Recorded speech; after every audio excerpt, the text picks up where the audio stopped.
ಎಲ್ಲರಿಗೂ ನಮಸ್ಕಾರ. ಅಪ್ಪು ಫ್ಯಾನ್ ಸ್ಮಿತಾ ಕಿಚನ್ಗೆ ಸ್ವಾಗತ. ಫ್ರೆಂಡ್ಸ್, ಇವತ್ತು ನಾನು ಮಾಡಲಿಕ್ಕೆ ಹೊರಟಿರೋದು ರಸಭರಿತವಾದ ರಸಮಲಾಯಿ. ಈ ರಸಮಲಾಯಿಯನ್ನು ಹೇಗೆ ಮಾಡೋದು ಅಂತ ನಿಮಗೆ ತೋರಿಸ್ಕೊಡ್ತಾ ಇದ್ದೇನೆ ಫ್ರೆಂಡ್ಸ್. ತುಂಬ ಟೇಸ್ಟಿಯಾಗಿರುವ ಈ ರಸಮಲಾಯಿ ನಾವು ಹೇಗೆ ಮಾಡೋದು ಅಂತ ತೋರಿಸ್ಕೊಡ್ತಾ ಇದ್ದೇನೆ. ಬನ್ನಿ ಫ್ರೆಂಡ್ಸ್, ನೋಡೋಣ. ನಾವು ಶಾಲೆಯಲ್ಲಿ ಕೊಟ್ಟಿರುವಂಥ ಹಾಲು ಪೌಡ್ರನ್ನು ಉಪಯೋಗಿಸಿ ಮಾಡ್ಕೊಳ್ತಾ ಇದ್ದೇವೆ. 3 ಲೋಟ ನೀರನ್ನು ಒಂದು ಪಾತ್ರೆಗೆ ಹಾಕ್ಕೊಂಡು ಕಾಯಿಸ್ಕೊಳ್ತಾ ಇದ್ದೇವೆ ಫ್ರೆಂಡ್ಸ್. ಇದು ನಾವು ಹೊರಗಡೆ ಹೋಗಿ ತರಲಿಕ್ಕೆ ಹೋದರೆ ತುಂಬ ಕಾಸ್ಟ್ಲಿ ಆಗಿರೋದು ಕಾರಣ ನಾವು ಮನೆಯಲ್ಲಿ ಮಾಡಿ ನಮ್ಮ ಮಕ್ಕಳಿಗೆ ಕೊಟ್ಟಾಗ ಮಕ್ಕಳು ತುಂಬ ಖುಷಿಯಿಂದ ತಿಂತಾರೆ, ಹಾಗೆ ಆರೋಗ್ಯಕರವಾಗಿಯೂ ಸಹ ಇರುತ್ತೆ. ಈ 3 ಲೋಟ ನೀರನ್ನು ನಾವು ಕಾಯಿಸ್ಕೊಂಡು ಅದಕ್ಕೆ 1 ಲೋಟ ಹಾಲು ಪೌಡ್ರನ್ನು ಹಾಕ್ಕೊಂಡು ಮಿಕ್ಸ್ ಮಾಡ್ಕೊಳ್ಳೋಣ.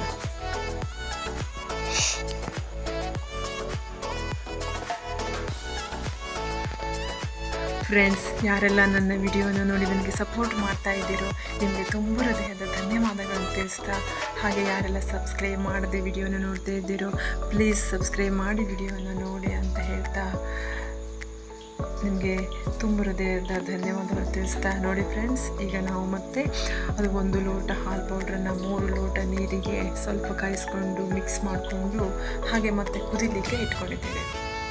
ಹಾಗೆ ಹಾಲು ಕುದಿದ ನಂತರ ಅದಕ್ಕೆ ನಮಗೆ ಮುಖ್ಯವಾಗಿ ಬೇಕಾಗಿದ್ದು ಪನ್ನೀರ್ ರೆಡಿ ಮಾಡ್ಕೊಳ್ಳೋಣ ಫ್ರೆಂಡ್. ಈಗ ನಾವು ಪನ್ನೀರ್ ರೆಡಿ ಮಾಡ್ಕೊಳ್ಳಿಕ್ಕೆ ವಿನೆಗರನ್ನು ಉಪಯೋಗಿಸ್ಕೊಳ್ತಾ ಇದ್ದೇನೆ. ವಿನೆಗರನ್ನು ಹಾಕಿ ಮಿಕ್ಸ್ ಮಾಡಿಕೊಂಡು ನೋಡಿ ಫ್ರೆಂಡ್ಸ್, ಈಗ ನಮ್ಮ ಪನ್ನೀರು ರೆಡಿ ಆಗ್ತಾ ಇದೆ. ಈಗ ನಮಗೆ ಪನ್ನೀರ್ ರೆಡಿ ಆಗಿದೆ. ಇದನ್ನು ನಾವು ಸೋಸ್ಕೊಳ್ಬೇಕಲ್ವಾ, ಅದಕ್ಕೆ ನೋಡಿ ಫ್ರೆಂಡ್ಸ್, ಈಗ ನಾವು ಸೋಸ್ಕೊಳ್ಬೇಕಲ್ಲ, ಅದಕ್ಕೆ ಒಂದು ಪಾತ್ರೆಗೆ ಒಂದು ಬಟ್ಟೆಯನ್ನು ಹಾಕ್ಕೊಂಡು ನಾವು ಸೋಸ್ಕೊಳ್ತಾ ಇದ್ದೇವೆ ಫ್ರೆಂಡ್ಸ್.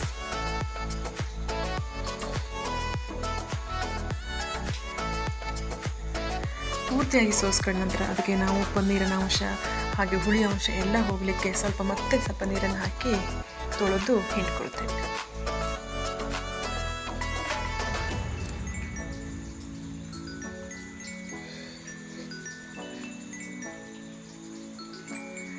ಫ್ರೆಂಡ್ಸ್ ನೋಡಿ, ಈಗ ನಮಗೆ ಪನ್ನೀರ್ ರೆಡಿ ಆಗಿದೆ ಫ್ರೆಂಡ್ಸ್. ನೋಡಿ, ಇದನ್ನು ನಾವು ತುಂಬ ಚೆನ್ನಾಗಿ ನಾದ್ಕೊಳ್ಬೇಕು. ನಾವು ಎಷ್ಟು ಚೆನ್ನಾಗಿ ನಾದ್ಕೊಳ್ತೇವೋ ಅಷ್ಟು ಚೆನ್ನಾಗಿ ನಮಗೆ ನಮ್ಮ ರಸಭರಿತವಾದ ರಸಮಲಾಯಿ ನಮ್ಮ ರಸಮಲಾಯಿ ತುಂಬ ಚೆನ್ನಾಗಿ ಬರ್ತದೆ ಫ್ರೆಂಡ್ಸ್. ನೋಡಿ, ಹಾಗೆ ಇದನ್ನು ನಾವು ಒಂದು ಸೈಡ್ ಇಟ್ಕೊಂಡು ಸಕ್ಕರೆ ನೀರನ್ನು ರೆಡಿ ಮಾಡ್ಕೊಳ್ಳೋಣ. ಸಕ್ಕರೆ ನೀರಿಗೆ ಬೇಕಾಗಿರೋದು 3 ಲೋಟ ನೀರಿಗೆ 1 ಲೋಟ ಸಕ್ಕರೆಯನ್ನು ಹಾಕ್ಕೊಂಡು ನಾವು ಅದನ್ನು ಕುದಿಸಿ ಇಟ್ಕೊಳ್ಳೋಣ. ನಮಗೆ ಇಲ್ಲಿ ಪಾಕ ಏನು ಬೇಕಂತ ಏನಿಲ್ಲ, ಅದನ್ನು ನಾವು ಕಾಯಿಸಿ ಸೈಡ್ ಇಟ್ಕೊಂಡ್ಬಿಟ್ರೆ ಆಯಿತು. ಹಾಗೆ 1 ಲೀಟರ್ ಹಾಲನ್ನು ಕಾಯಿಸಿಟ್ಕೊಳ್ಳೋಣ ಫ್ರೆಂಡ್ಸ್. ನೋಡಿ ಫ್ರೆಂಡ್ಸ್, ಈಗ ನಮ್ಮ ಪನ್ನೀರು ತುಂಬ ಚೆನ್ನಾಗಿ ರೆಡಿಯಾಗಿದೆ. ಇದು ತುಂಬ ಒಂದು ಬೆಣ್ಣೆ ಉಂಡೆ ಥರ ರೆಡಿಯಾಗಿದೆ ಫ್ರೆಂಡ್ಸ್. ನೋಡಿ, ಒಂದು ಬೆಣ್ಣೆ ಉಂಡೆ ಥರ ರೆಡಿಯಾಗಿದೆ. ಇದನ್ನು ನಾವು ಒಂದು ಸಣ್ಣ ಲಿಂಬೆ ಹಣ್ಣದ ಗಾತ್ರ ಥರ ಮಾಡಿಕೊಂಡು ಅದಕ್ಕೆ ಮೇಲೆ ಸ್ವಲ್ಪ ಫ್ಲೈಟ್ ಮಾಡಿ ಸೈಡ್ ಇಟ್ಕೊಂಡ್ಬಿಡೋಣ. ಸ್ವಲ್ಪ ಅಷ್ಟೇ ಫ್ಲೈಟ್ ಮಾಡಿ ಸೈಡ್ ಇಟ್ಕೊಂಡ್ಬಿಡೋಣ.